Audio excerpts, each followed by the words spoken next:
வணக்கம். நான் உங்கள் விஜய் பிரபாகரன். இந்திய அரசு பணி யாருக்கானது? இந்த தலைப்பில் தான் இன்றைக்கி நான் பேச போகிறேன். இந்தியாவில் உயரிய பதவி அப்படின்றது ஐஏஎஸ், அதாவது அரசால் பணி நியமனம் செய்யப்படணுன்ட்டு ஒரு வரம்பு நிர்ணயிக்கிறது 6877 பேர். 6877 பேர். அதில் பணி நியமனம் செஞ்சது 5576 பேர். இப்போது புள்ளி விவரங்களை பார்த்துருவோமா? ஓபிசி சமூகத்தை சேர்ந்தவங்க, அதாவது ஆண்ட பரம்பரை, அவங்கள சேர்ந்தவங்க 245 பேர். அதாவது சதவிகிதம் அடிப்படையில் பார்க்கும்போது 4.3% தான். எஸ்சி 135 பேர். சதவீதம் அடிப்படையில் பார்க்கும்போது 2.4% தான். எஸ்டி சமூகத்துக்கும் கொடுத்தே ஆகணும். 67 பேர். அவங்க சதவீதம் அடிப்படையில் பார்க்கும்போது பார்த்திங்கன்னா 1.2% தான். மொத்தமே 10% கூட வரல, 8% தான் வருது.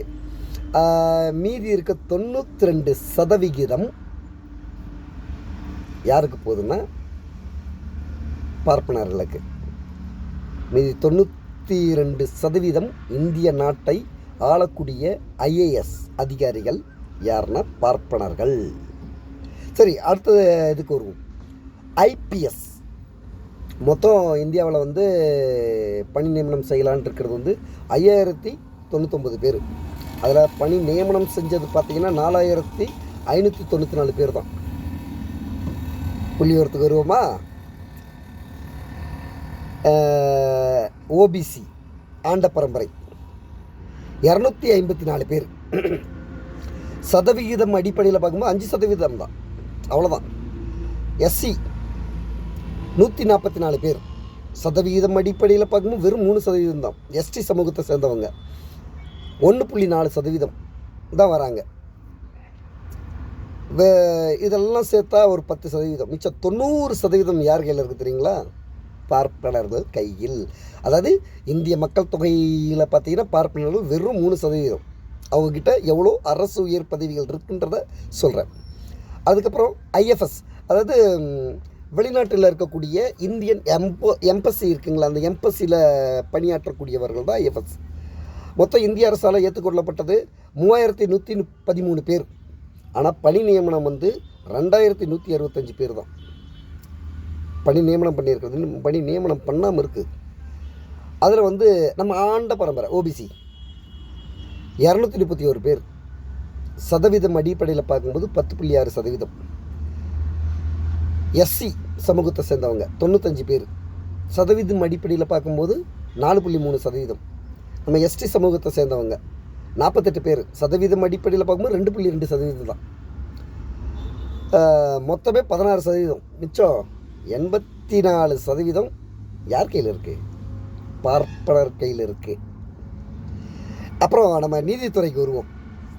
நீதித்துறையில் உச்சநீதிமன்றத்தில் பார்த்திங்கன்னா 33 நீதிபதிகளில் 18 பேர் பார்ப்பனர்கள் தான். 18 பேர் பார்ப்பனர்கள். ஓபிசி ஆண்ட பரம்பரை வெறும் 4 பேர். எஸ்டி சமூகத்துக்கு பதவி போட்டே ஆகணும்னு வேறு வழியே இல்லை அப்படின்றதுக்கு போட்டாகணும்ல, அதுக்காக அவங்கள ஒரு 2 பேர் போட்டிருக்காங்க. இதுதான் இந்திய உச்ச நீதிமன்றத்தோட நிலைப்பாடு. இது சரி, தேசிய அளவில் விடுவோம், மாநில அளவுக்கு வருவோம். தமிழ்நாட்டில் மட்டும் இது விதிவிலக்காக இருக்குது. கீழமை நீதிமன்றங்களில் நீதிபதி நிர்ணயிக்கக்கூடியதில் தமிழ்நாடு அரசுக்கு ஒரு மிகப்பெரிய பங்கீடு இருக்குது. அதை மறுக்க முடியாது. இந்தியாவுக்கே விதிவிலக்காக தமிழ்நாட்டில் என்ன பண்ணியிருக்காங்க தெரியுமா? இதை தான் பொறுத்துக்க முடியல அவங்களால. ஓபிசி சமூகத்தை சேர்ந்தவங்க 85% பேர் ஆண்ட பரம்பரைக்கு வாரி வாரி கொடுத்துருக்கு தமிழ்நாடு கவர்மெண்ட்டு. எஸ்டி சமூகத்துக்கு 12% கொடுத்துருக்காங்க. மிச்சம் பார்ப்பனர்கள் எத்தனை சதவீதம் தெரியுங்களா? வெறும் 5% தான் தமிழ்நாட்டில் கீழமை நீதிமன்றத்தில் இருக்கிறது. ஏன் திராவிட இயக்கங்கள் நாடால் வரக்கூடாதுன்ட்டு துடிக்கிறாங்க தெரியுமா? ஒத்துமட்ட இந்தியாவுக்கே திராவிட இயக்கங்கள் சிம்ம சொப்பனமாக இருந்திருக்கு. நான் வாய்க்கு வந்ததை பேசலை, தரவுகள் இருக்குது என்கிட்ட.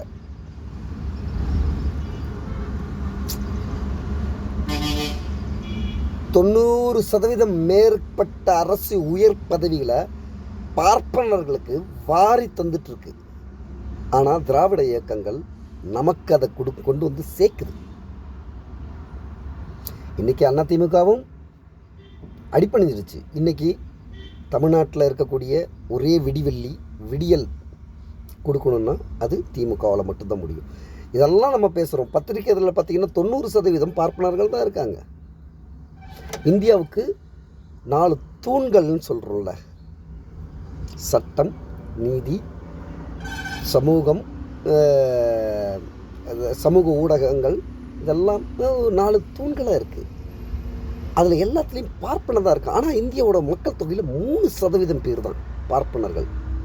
97% பேருக்கு கிடைக்கக்கூடிய அரசு உயர் பதவிகள் கிடைக்காம தட்டி பறிச்சிட்டு இருக்காங்க. இதுதான் சமூக நீதியா? புரியல எனக்கு.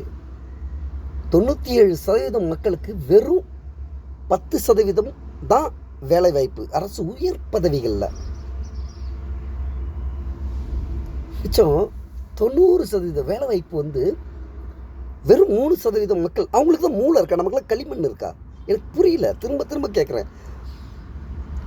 நடிகன் பின்னாடி போவானா? சமூக நீதி யார் பேசுகிறா? சமூகத்துக்காக யார் உழைக்கிறான்ற தரவுகள் தேடுங்க. இந்த தரவுகளை நான் இப்போ கொடுத்துருக்கேன். இந்த தரவுகள் வந்து சாதாரண தரவுகள் கிடையாது. எல்லாமே இந்திய அரசால் ஒப்புக்கொண்ட தரவுகள். படிங்கடா, தீ பரவட்டும்.